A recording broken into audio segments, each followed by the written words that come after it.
Okay lang po ang ganyang pwesto ng tulugan at nasa baba ang workplace. Salamat po.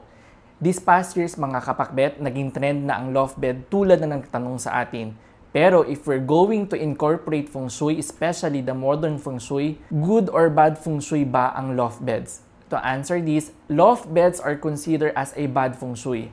Meron dalawang dahilan. Una, hindi stable ang energy sa itaas ng loft bed. This will create an unstable chi na maaari makapekto sa quality ng inyong pagtulog.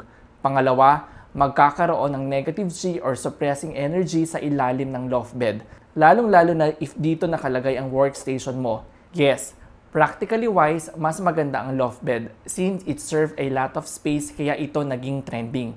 Kaya naman, kung ganito ang kama mo sa bahay, paano ito kontrahin? Una, maglagay ka ng lucky bamboo sa ilalim ng loft bed to slow down the energy. Pangalawa, incorporate relaxing colors sa kwarto.